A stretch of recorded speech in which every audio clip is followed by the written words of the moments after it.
Ladies and gentlemen, welcome once again to the Packernet Podcast. I am your host and resident fanalist, as always, Ryan Schlipp. Check us out online, packernet.com. Find me on Twitter, pack_data. So I think today will be a where are we at kind of a day. I want to try to do an accounting of where the Packers stand against the league, because as I've said, the Packers don't play in a vacuum. This isn't... Oh, Lord, why is Micah Parsons trending? No reason. The trending thing on X, Twitter, is kind of useless. It never seems to be anything. And you'd think, like, oh, there's big news. No, there's not. It's just, I don't know. It's just there. Thought you might be interested in seeing what people are saying about him. Anywho, some interesting news from around the league. Chauncey Gardner-Johnson's career basically, I guess, is over at 27 years old. He was just released from the practice squad of the Ravens. It's such a weird thing. I always felt like he was always an overrated guy. He always had a job. He was always seemingly loved. And all of a sudden, he's on a practice squad, and then he gets released from a practice squad. How do you go from being such a core piece of so many different teams to nobody wants you anymore? I don't understand that. Titans fired Bill Callahan, their head coach. Things are not going well. Hilariously, somebody had pointed out that I believe it's the last 5 first-round picks have gotten their head coaches fired. Cam Ward was a first overall pick this year. Bill Callahan gets fired mid-season. Caleb Williams, head coach fired. Bryce Young, head coach fired. Maybe it was 4. I don't know. I don't remember who was before that, but pretty wild. And I'd be very nervous if I was if I had the first pick. Get off my water, idiot. There's a fly. There's nothing worse in the world. I'd rather have a mosquito in my office than a fly. It's fly season, which I didn't even realize was a thing, but I'm realizing that around this time, when it starts to get cool, for some reason the flies are like, let's frickin' party, dude. It's fly season. Very weird situation with DJ Moore. DJ Moore was seen playing on the final drive of the game, so there didn't seem to be any issues, but apparently he did not travel home with the team and actually was hospitalized on Monday. Ended up spending the night in a D.C. area hospital. So I don't know what happened. If it was some kind of a sickness or an injury that went kind of unknown, just started feeling bad over time or something. I don't know, but we'll have to keep an eye on that situation. Obviously hoping he's okay, even though he's a Bear. As for the Vikings, I guess Kevin O'Connell has said he's spent the offseason or the bye week working with J.J. McCarthy on improving his mechanics and whatnot. I have every suspicion that they really do not want to turn back to him. It's just not going well, and he does not look very good, and obviously they look better with Carson Wentz. However, Carson Wentz has a very serious left shoulder injury, and so they may be forced to turn back to J.J. McCarthy, whereas if Wentz wasn't hurt, they might pretend, oh yeah, he's still really hurt, and things are, we got to take it slow with him. That might not be an option, and that's going to be a game against the Eagles, who have dropped 2, so you can't necessarily say that it's a guarantee walk in the park for them, especially against the Vikings, who always find a way to surprise, but yeah, that's looking as though it may be a bit of a disaster coming out of a bye week. We'll have to keep an eye on Carson Wentz and how he's doing first and foremost. Secondarily, J.J. McCarthy and what they're saying about his situation. By the way, the Bears did win yesterday. I'm not super worried about it. My biggest concern is that the Bears end up looking like a good football team. I will say that the offense seems to be improving in certain areas. Their run game seems to be quite good. But make no mistake, Washington gave that game away. I didn't even realize, like I said, when I turned it on, it was 13-0, or Washington had just scored. I didn't realize the first 2 scores came off of turnovers, and then they essentially won the game because of another turnover. And as I'm looking at this, Caleb Williams has a 42 passing grade after that game. Caleb is the opposite of Jordan Love. Jordan Love, his turnover-worthy play to turnover ratio is very high. If he has 9 turnover-worthy plays, he's probably going to throw 7 or 8 picks. Caleb Williams threw 2 turnover-worthy plays. He had 0 interceptions last night. His picks just don't get caught. So it's like, oh, he throws no interceptions. It's like, yeah, but 5.3% of his plays were turnover-worthy plays. Jordan Love's were like 2.5. And again, the turnover-worthy play thing is more important because it goes to how often you put the ball in harm's way. Whether or not people end up actually catching them is outside of your control. So if you had to choose between a quarterback that had low interception numbers but high turnover-worthy play numbers or the opposite, you would be smart to choose the guy with low turnover-worthy play numbers, because putting the ball in harm's way more often is going to lead to more interceptions, even if that hasn't materialized yet, unless there's something very unique about the way they throw the ball that makes it harder to catch or something, which, I mean, it's going to be harder for your receivers too. But anyways, he looked like crap yesterday. Like every game I've watched, he takes at least one completely what the heck are you doing kind of sack. He had another one of those. The funniest freaking thing, you heard me, I watched it when I was doing Packing It After Dark, so you heard me at one point just start cracking up. But the guy drops back 10, 15 yards. He breaks away from some sacks, and I get upset because it's like he's going to run to the outside and be able to throw it away. Well, instead of throwing it away, he just gets rocked and he just takes a sack for no reason. Like, what is wrong with your brain, dude? But that was, via PFF, his worst game of the year. He's down to a 65 passing grade, which is about what he had last year. So right now there's basically no growth. 67.6 overall is currently a 68.8. 63.5 passing grade is now a 64.8. So he is right on track for exactly what he was last year. Maybe just coming out of that bye jacked him up or something. I don't know. Either way, I do think Ben Johnson has made the offense look a little bit more scary, but at the same time, Caleb is not doing a great job of executing it. I mean, he's doing an okay job of finding wide open guys and throwing accurate balls to them, which is nice. Not always accurate. Sometimes it's like, what the heck was that? But the bottom line is, if it's not easily schemed for him, he can't do anything. So it sucks they won. However, Washington lost, which is good for us. Bears losing would have been better, but Washington losing is still good.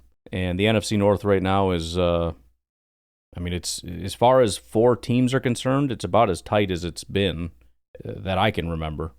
Zadarius Smith has announced his retirement. For those interested, probably a good move, considering I don't think anybody likes him anymore.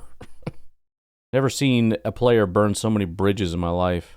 So weird, man. He was here. He was such a nice guy. He was great in the locker room. Everything was fantastic. And then, like, people didn't vote him a captain, and he threw a hissy fit. And then we ended up booting him out. He goes to another team. He's pretty successful. That's the thing. He's been good just about everywhere where he goes. He's a solid enough piece. But everybody just doesn't like him. So weird. I don't know if he just got a bunch of money and just changed him, or I don't know. Very odd. Anyway, why don't we take an early break here just so we can get that out of the way and start running full speed ahead at looking at where our team is sitting and where some of our players are sitting. I'll try to do both. We'll see if we can do both. We'll start with players. We'll take a break. We'll be right back. All right, so, I want to look at this. We'll start with the players, as I said. It's just, I just want to take an accounting of where things are. I want to have a realistic look at things, not overly excited or overly negative, obviously, view at the sky is falling and whatnot. So as far as the quarterbacks, I'm looking at 30 different quarterbacks that have played significant snaps this season. Jordan Love currently, based on his passing grade, is 5th. So Sam Darnold right now, hilariously, is number 1 in Seattle. He's thrown for 1,500 yards, 11 touchdowns, 3 interceptions, has a 94 passing grade. I say it's hilarious because he played really well for the Vikings. And there's a question of, is it, Kevin O'Connell the quarterback whisperer, or did Sam Darnold just start actually looking like where he was drafted? And he is absolutely dominating right now in Seattle. His lowest graded game is a 74. His grades are 83, 82, 93, 74, 79, and 95 this past week. I mean, he is on ridiculous warpath right now. Number 2 is Matthew Stafford. Number 3 is Dak Prescott. Number 4 actually is Drake May, who also is seemingly taking a big step out in New England. He's been fantastic. He had one subpar game against Pittsburgh. His last game, though, against New Orleans was a 91 grade.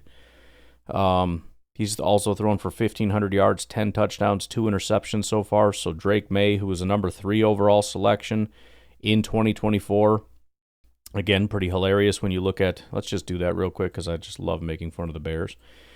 If you look at the 2024 quarterbacks, Drake May right now is number 1, obviously, followed by Jaden Daniels, followed by Spencer Rattler in New Orleans, and then there's a drop-off. So you got Drake May as tier 1, then there's a drop-off from the 80s down to the mid-70s, where you got Jaden and Spencer. Then you've got a drop-off down to the 60s, where Caleb Williams and Bo Nix are, and then you've got Michael Penix, who's down here at the high 50s range. Hilarious. I freaking love it. But Jordan Love, as far as the passing grade, again, ranked 5th. If you look at the overall grade, which includes the rushing and whatnot, he's 6th, with Josh Allen taking a pretty big jump up to 4th. Obviously, Allen is phenomenal with his legs. Completion percentage, Jordan is 7th, which again is incredible. He's never really been fantastic in that. Yards per attempt, he's 2nd. I'm staying away from total just because he's played one less game than most. I mean, he's at 1,259 yards, but he's played one less game. 8.6 yards per attempt is the 2nd highest in the NFL behind Sam Darnold. 9 touchdowns is tied for 13th, but again, he's down a game. If you just add in that game, it'd be around 11, which would be tied for 5th with Stafford, Baker, Dak, and Goff ahead of that. If you do it with yards, he would be at 1,510 or 1,511, so he would be 7th. If you look at the big-time throw rate, which again are just like high complexity, highly accurate throws, he's 2nd behind Darnold. He's actually tied with Baker at 7% of his throws. Sam Darnold at 7.7. I mean, it's really incredible. I mean, he's ahead of Stafford, he's ahead of Dak, he's ahead of a lot of guys. If you look at turnover-worthy play rate, he is tied for 15th with Michael Penix. Obviously, that's not massively ideal, but it's not horrible. Darnold, again, at the top, 1.1%. But, he is ahead of Stafford, Baker. Baker's way at the bottom. Drop percentage, Jordan Love is the 8th best situation right now, which is another fantastic thing, just 4.6%. That is about half of what it was last year at 8.3% average. And then passer rating, he is currently 4th at a 110.9, which is awesome. Drake May, Sam Darnold, and Jared Goff are higher, with Goff at the top, 120.6. Receivers, I'm going to guess, have dropped off quite a bit. We had everybody at or near the top. Reed, first of all, hasn't played. He was one of the guys at the top. Actually, I have to loosen the filter because when you look at targets, none of our guys qualify. Nobody gets that big of a target share. All right, if we look at receiving grade, Matthew Golden actually has taken the lead just because of that one game in the 90s, which is crazy. He jumps up to 36th overall wide receiver. Dobbs is down to 44th, Dontavian Wicks 53rd, which I think feels about right for our group. Would love to get Watson and Reed back because, again, Reed was off to a fantastic start, and we've seen what Watson can do. Very excited to see Matthew Golden continue to climb. Again, he was nowhere to be found. Had one breakout game and is already pushing into the number one wide receiver category in the top 32. Just need some more of that. Romeo Dobbs, I think, was also in that category. Maybe he was never in that category, actually, because he... Week 1 and Week 6 were about his only games where he graded out really well. Was it Dontavian Wicks, I think? Yeah, Wicks' first 2 games were fantastic. Since then, it's been 60, 50, 70. So he's got another good game in there. But he had the couple not super greats, and he's not getting targeted a ton anymore. It was that injury issue, but once Watson and Reed come back, I think it just spells even less for Wicks over time. But... mostly excited to see Matthew Golden kind of continue to take that step. Right now, he is the 4th highest graded. Again, this is we're talking 5 games of like 60, where he basically just graded out there, and then 1 game of 90. He's already 4th out of the 11 rookie receivers. Teteroa McMillan is top. He just has a 76 receiving grade. Matthew Golden has a 71, so it's really a tight race. And then even if you're looking at yards, he's 3rd already. Emeka Egbuka is a 470, way ahead of the field. Teteroa 380, Matthew Golden 212. So everything's still right out in front of him if Packers can just keep feeding him the ball. I'm skeptical that that's going to happen, but I'm hopeful. I'm hopeful that he should be getting the ball more often, as well as also getting the big shots like that. Seems like they're kind of just using him in those bigger play. And I think a lot of that has to do with the fact that Watson is not on the team, so he's kind of filling that role, and that's where I kind of think, getting Watson back might hurt his chances in terms of, target share and all that.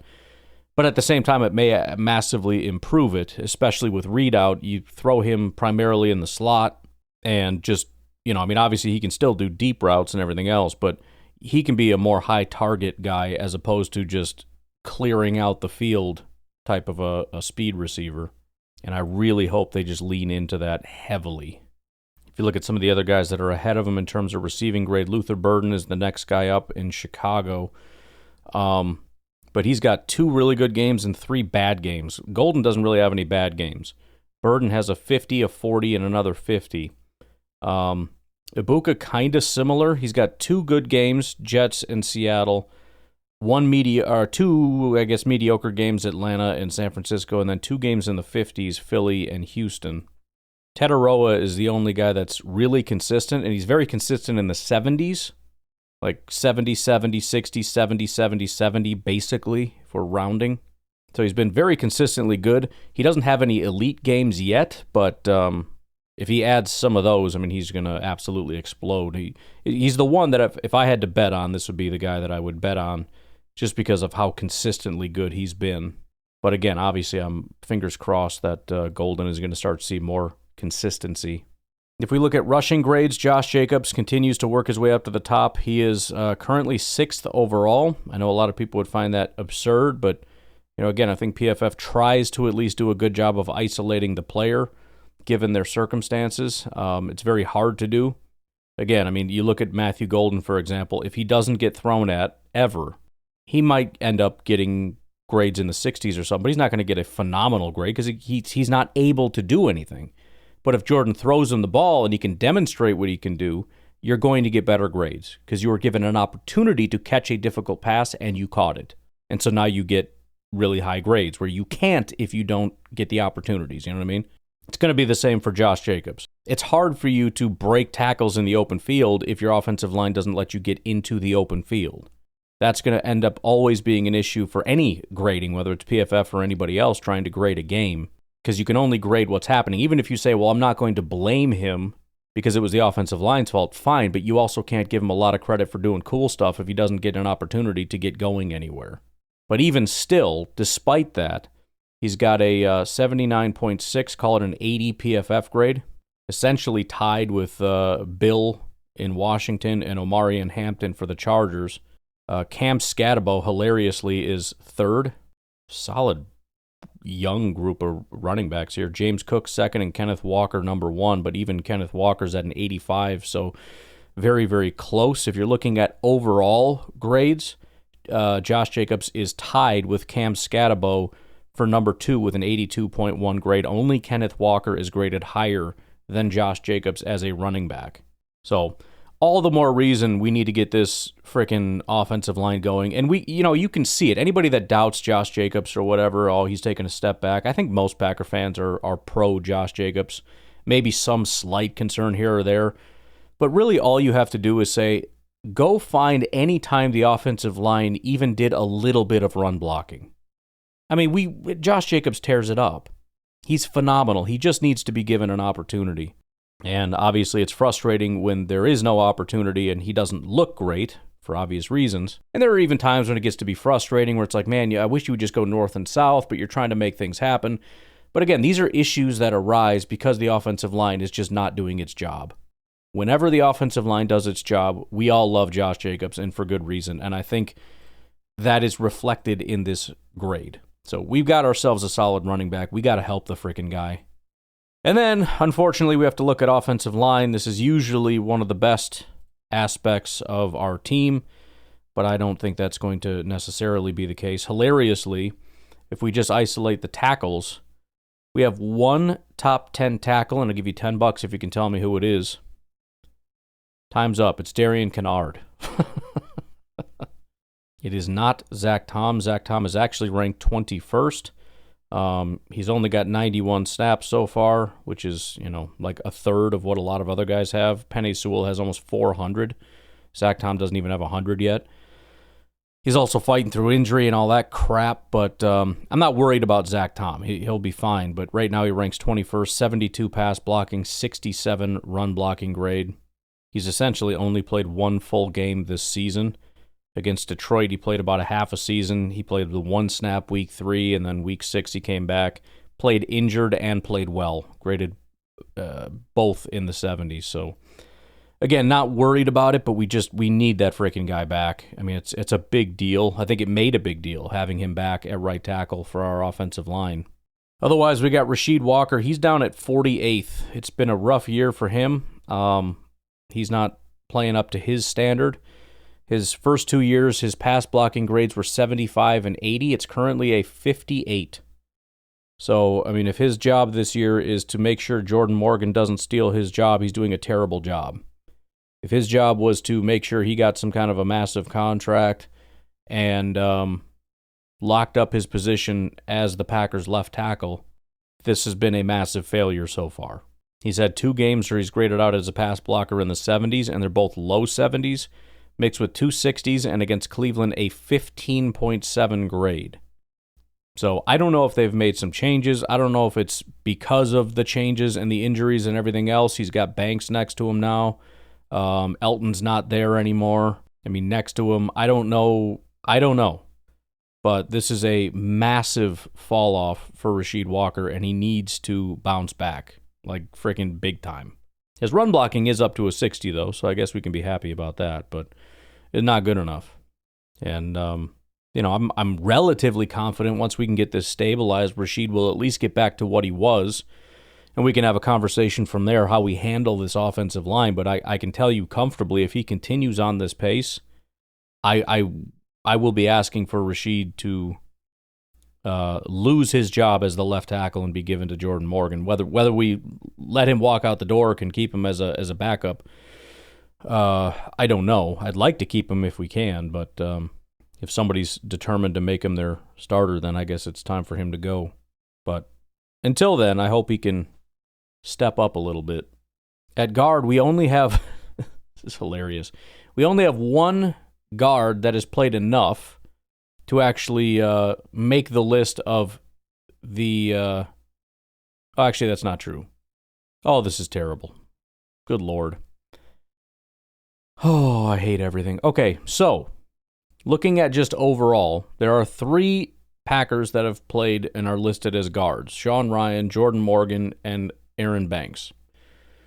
Sean Ryan currently is our highest graded guard, and he's ranked 50th. 50th. Jordan Morgan is 52nd, and Aaron Banks is 75th out of 83.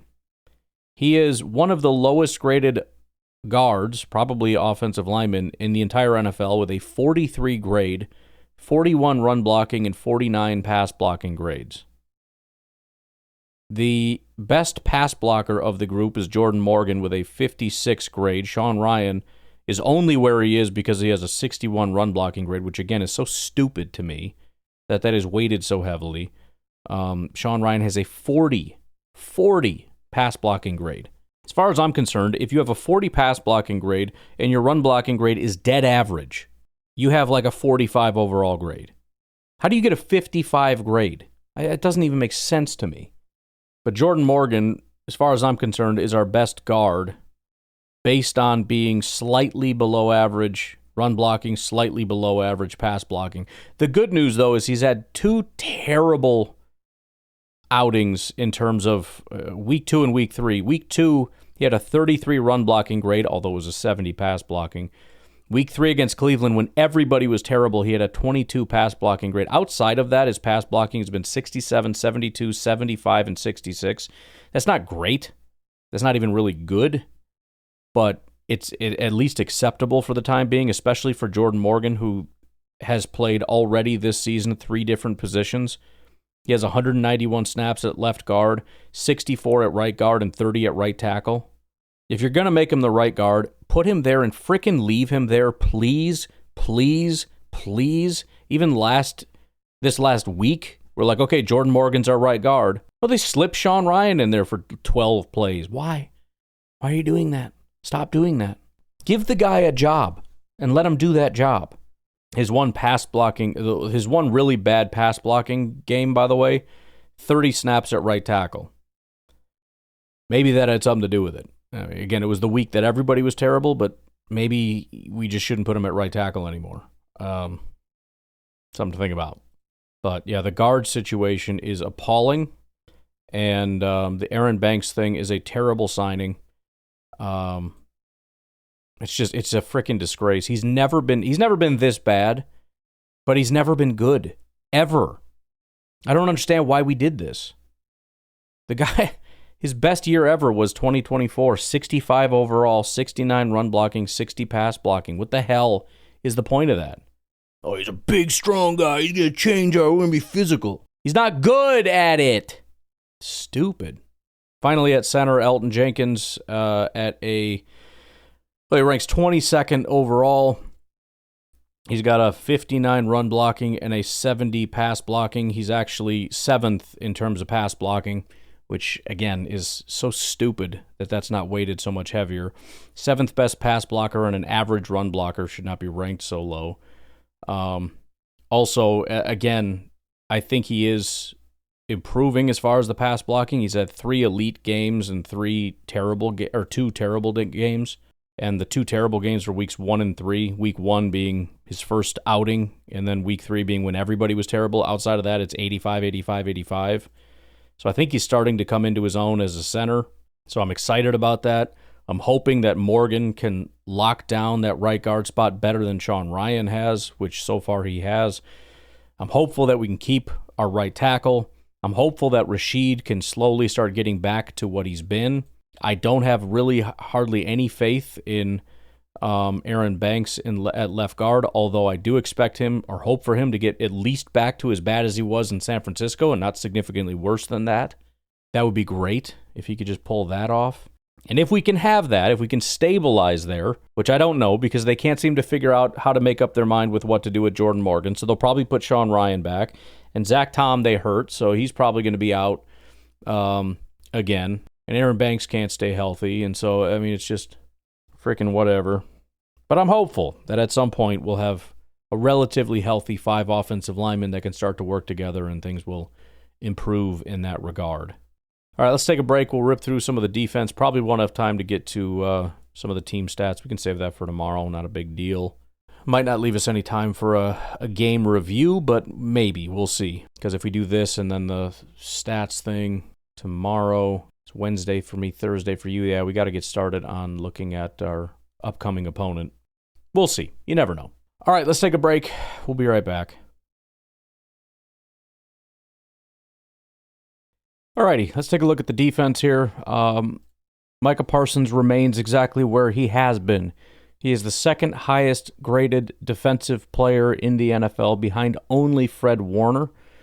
He's ahead of guys like Aiden Hutchinson, Devin Lloyd, Myles Garrett, Will Anderson, etc., etc. He is the only defensive player in the top 50. That's not of each position, that's of all defensive players, so it's a pretty high mark to be in the top 50 no matter what. Evan Williams is the closest. We'll get there once we get there. It's kind of a forgotten guy. We kind of just feel like, yeah, he's solid, but, just don't really think about him anymore. Kind of a big deal, though, because I was wondering, can he maintain? Kind of excited to look into that. But Micah Parsons, still a complete game changer of a player. we again, we just have to figure out a way to get him opportunities. And Hafley has really, that has got to be his top priority. We'll start with what I think is probably the worst. Everyone's worried about corner. I'm much more worried about defensive tackle. Devonte Wyatt is ranked 25th. Unfortunately, he obviously is out with an injury. 73 PFF grade.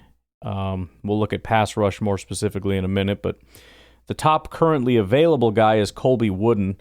Colby Wooden, not terrible at a 66 overall grade, and the pass rush is even better. Not so much the stats, but the grades are actually quite decent.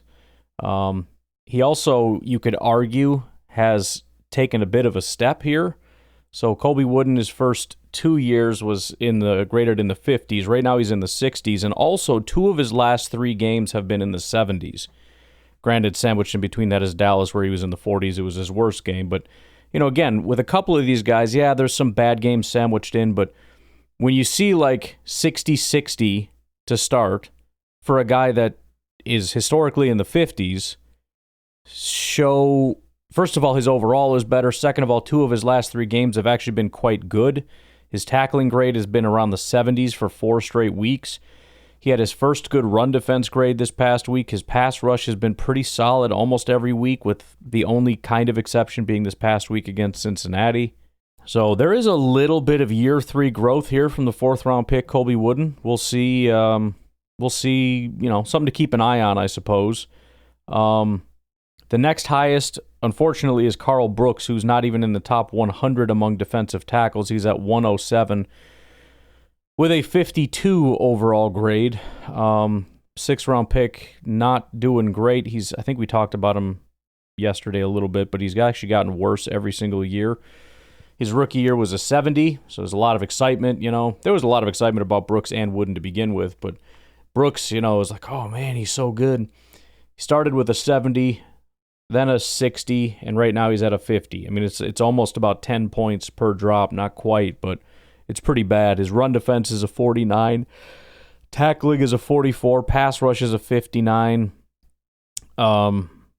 He does have 13 pressures and a sack on 166 attempts, which is not the worst in the world. It is sub 10%, but it's okay. But as far as the grades go, it's not going particularly well. I think those are the only guys that are on here due to snap counts and how many snaps they've actually taken. So we'll see. We'll see how it goes. But overall, I want Wyatt back.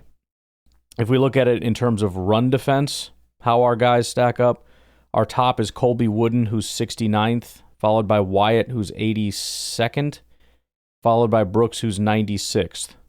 So probably not a massive surprise that our run defense is not the greatest up front. It kind of just hasn't been, like, ever. Pass rush is a different story. I think that's the priority, especially with Jeff Hafley and the way he wants to play, and the guys do kind of step up. Devonte Wyatt was 8th overall.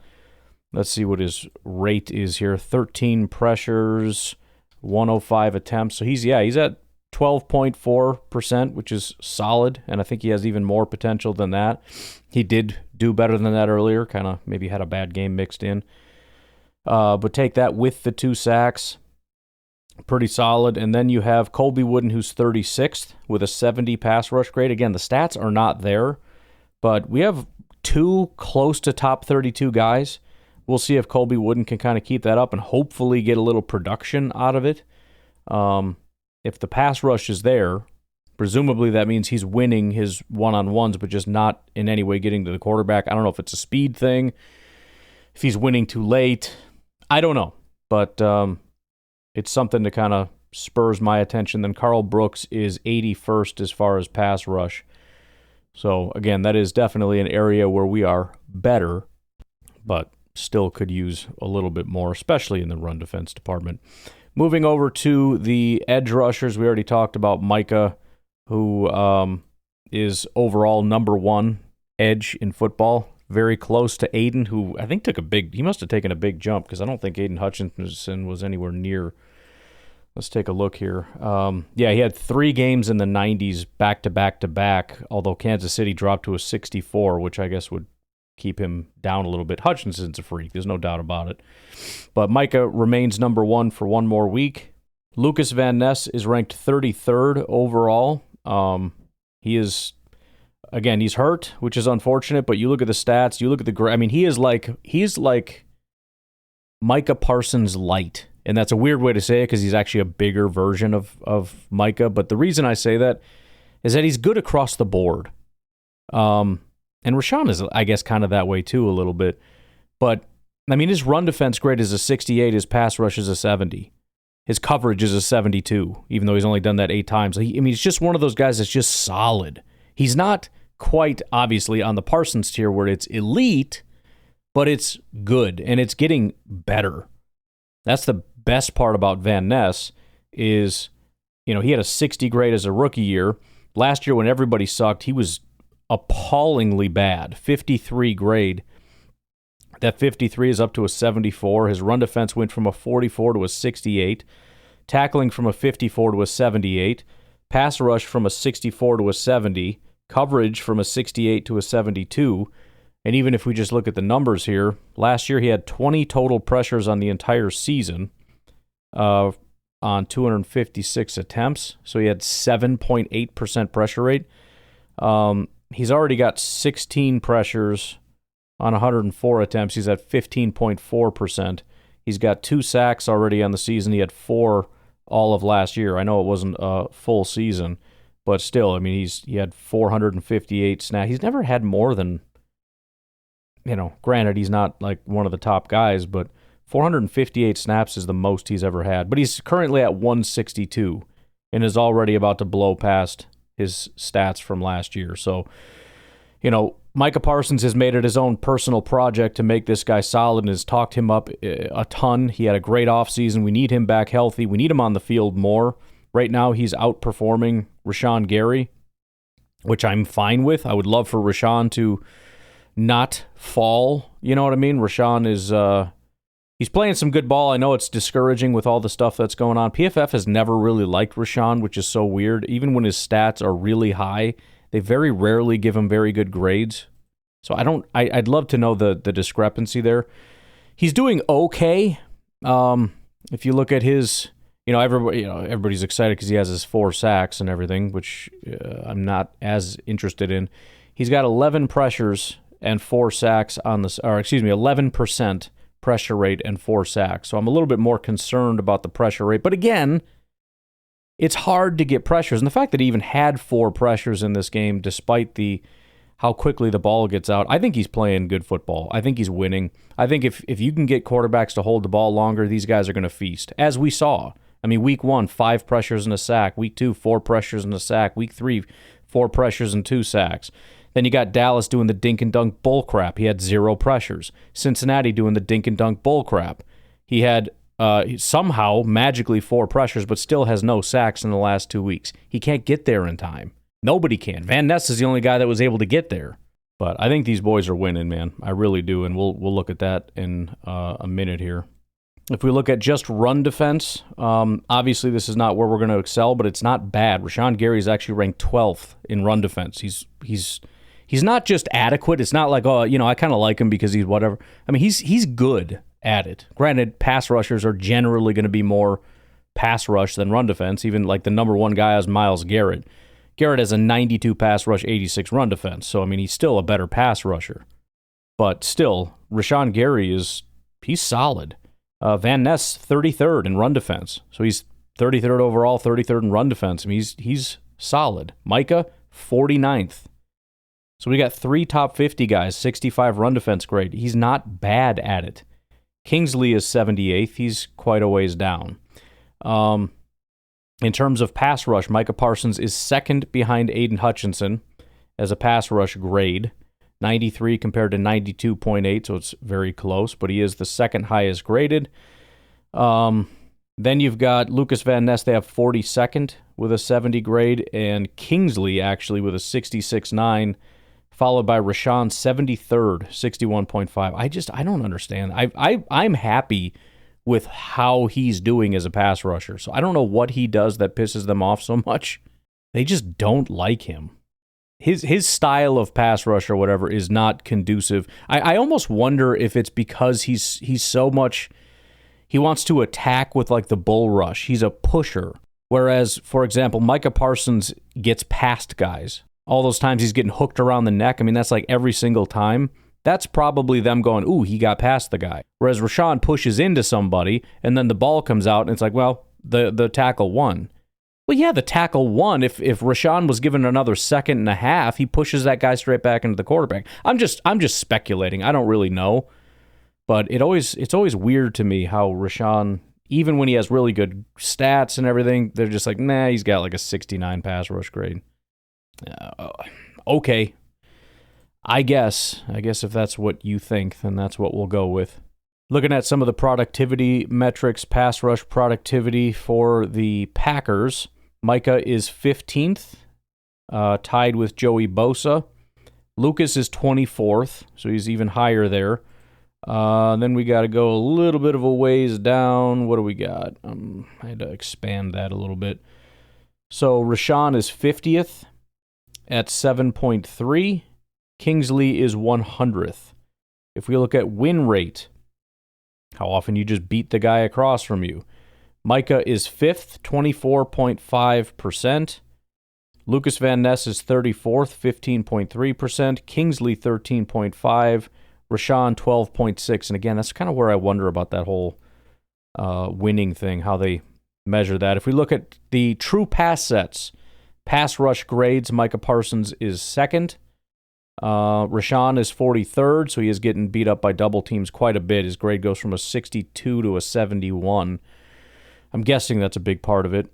Lucas drops down to a 67, which is kind of odd. I wonder if that means he's being schemed a little bit. I don't know. But it drops from a 70 to a 63. And then Kingsley is 92nd. He drops from a 67 to a 57.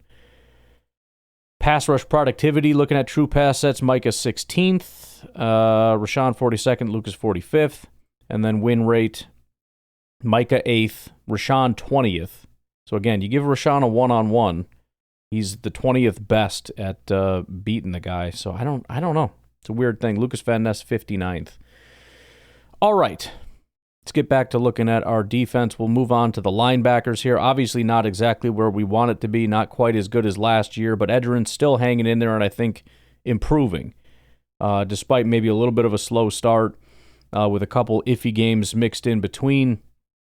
He's currently ranked 16th with a 76 grade, 72 run defense, 65 pass rush, which is an unusual thing for him. The pass rush is not there as much as it was, but still a 73 coverage. So he's pretty solid across the board, and he is improving. He had a pretty good game early. Washington was rough. They gave him a 57 grade, 46 coverage, tackling bad. Cleveland, 65 grade, 47 run defense, 29 tackling, 48 pass rush. Then against Dallas, he goes back to a 77, and this game is 74. So we're seeing kind of a lot of that, where there's these like little dead periods, but they're starting to come back. And if guys can just be consistent and keep doing what they're doing, he's going to end up back where he was. Right now, he's dropped from an 86 to a 76, run defense from a 77 to a 72, tackling 57 to 45, pass rush from a 90 down to a 65, coverage from a 77 to a 73. So everything is down, but it is improving. And as long as he can keep doing what he's done the last 2 weeks, it won't be a problem at all. He's only had one bad coverage game, one bad pass rush game, one bad run defense game, one bad overall game. So I think he'll be all right. He doesn't feel as imposing as he has been in the past, but I think we're maybe turning a corner there. Quay is at 41st, which honestly I don't hate. I think Quay's doing okay. Quay's one of those guys, I just don't want to see you outside of the top 100. One of those catastrophic guys that is just a liability. He is not a liability, and I'm at this point, I'm content with it as long as Edgerrin can kind of step up. It hasn't been great for him. 2 games in the 50s, 1 in the 40s, 1 in the 60s, 1 in the 80s, and the 80 game was against Cleveland, right smack dab in the middle. He's kind of playing. I mean, he is having his best year 4 here, but it's a 62 grade. So again, we can take that and be happy about it, I suppose. But again, I guess my thing with Quay is kind of like special teams. Just don't be bad. I don't expect Quay to ever be great. I definitely don't think he's deserving of some big, massive linebacker contract from us. I'm okay paying him, but it should not be, again, massive. Not that linebacker contracts are ever really massive, but it can be a little absurd. There is such a thing as too much for Quay. At cornerback, everybody's biggest concern, everybody's very upset about our cornerback situation. Interestingly enough, the same guy is in the same spot. In fact, we have almost three. This is going to make some people super angry. We almost have three number ones. And remember, when I say number ones, I just mean top 32. It doesn't mean elite lockdown corner. Okay, a number one is a top 32 corner. A number two is a top 64 corner. Number three is, beyond that, essentially, to about the top 100. Carrington Valentine is tied with Trent McDuffie for the 15th highest graded player. Now, this is overall. We'll get to coverage grade, but he is the 15th highest. Keyshawn Nixon is 26th with a 71 PFF grade. It is his highest grade outside of his last year with Las Vegas when he only played like 81 snaps. But as a Packer, it's not even close. And it shouldn't actually be that surprising. And to be fair, he is kind of being aided by a 90 game in there. But I mean, he is, when you look at like all the pass breakups and stuff, he is playing at a pretty decent level. He's given up one touchdown in his 5 games so far. He's given up 174 yards in 5 weeks. So you're talking, 35 yards a game and 0.2 touchdowns a game? I mean, there's nothing catastrophic here. I don't expect that 70 grade to stay there because, again, it's being aided by a 91 PFF grade in week 2 against Washington, which I don't think he's going to really repeat. But I think he's going to settle in the 60s, kind of like he always does. But as of right now, he is 26th, and Nate Hobbs is 39th. So he is a high number 2 right now. It's not that he has a good grade necessarily. It's just that there's not a ton of great corners, which I think is lost on a lot of people. We have these terrible corners. I mean, comparatively, not at all.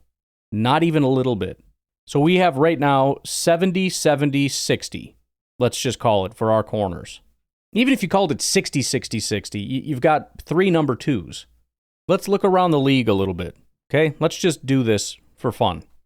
Arizona, 70, 50, 40. That's worse. Even though you can say Will Johnson, who is a rookie second-round pick out of Michigan, is actually doing quite well. It's a guy we were all kind of hoping we would end up picking. It's kind of an iffy deal with Will Johnson. He's doing pretty well. He's the 7th highest graded corner. But the other 2 are worse than our next 2. Atlanta is 50, 50, 50. They have 3 corners worse than all 3 of our corners. Their safeties are worse than our safeties. They have no real pass rushers, at least in terms of how they're playing right now. They got David Onyemata, who's about their only good defensive tackle. I mean, they have one good player right. Oh, that and Divine Diablo is playing really well, even though he's not a very good player. Buffalo's corners, 60, 50, 50. 3 corners, all worse than our corners. Meaning their best corner in the slot, Teron Johnson, is currently worse than our 3rd best corner, Nate Hobbs. I mean, I'm going in order. The only team I've skipped so far is Buffalo, and the only reason that you could maybe argue they have better corners is because they have Kyle Hamilton listed as their slot corner, who is a safety and who is elite. Their corners are dog crap. Carolina's corners, 64, 61, 55. I mean, I don't know if I've come across a team that has better corners than us so far. Again, I'm not saying we have elite corners. I'm saying nobody has elite corners. Chicago right now has Tyreek Stevenson. They have one of the top 10 corners out there. It's a 74 grade. It's not much better than Carrington Valentine. However, their other corners are Kyler Gordon with a 52 grade and Nashawn Wright with a 46 grade.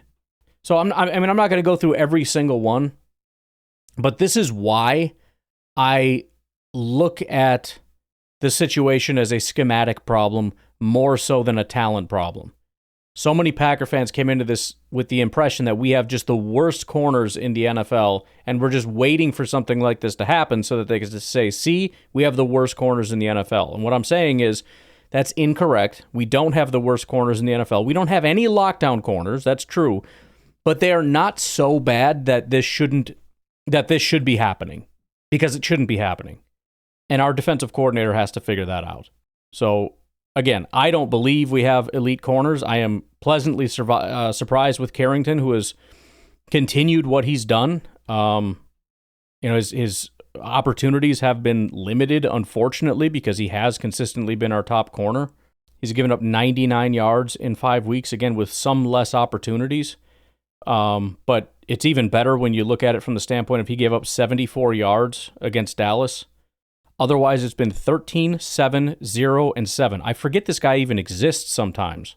Even if he's playing half the amount of snaps, if you double those numbers, that's still nothing. That's, 26, 14, 0, and 14. That's still nothing. He has given up 2 touchdowns, which isn't great, and has a pass breakup. But, I mean, he's a solid corner. In fact, it's better than last year. 2023 as a rookie was a 59 grade. 2024, 71.4. So far this year, his coverage grade is a 76.1. In fact, if we sort it by coverage grade, Carrington Valentine is 11th. Keyshawn Nixon is 19th. Nate Hobbs, I don't know. I gotta find him. He drops to 57th, still a number 2, but a little bit more of a lower end number 2 cover guy. But Keyshawn and Carrington right now, PFF has them both in the top 20 category. Again, I expect Keyshawn to drop out of that because I think it's a little inflated. Carrington, this is kind of what he did last year, and he's doing it again this year. 3 out of the 5 weeks, he graded out in the 70s. I think that's pretty normal for him. On the safety side, it is a little bit disappointing because Xavier McKinney is so low on this list. Part of the issue, I believe, is kind of similar to what I said with some other people like Golden and whatnot, where if you're not given any opportunities, it's hard to give you anything other than like a 60 grade.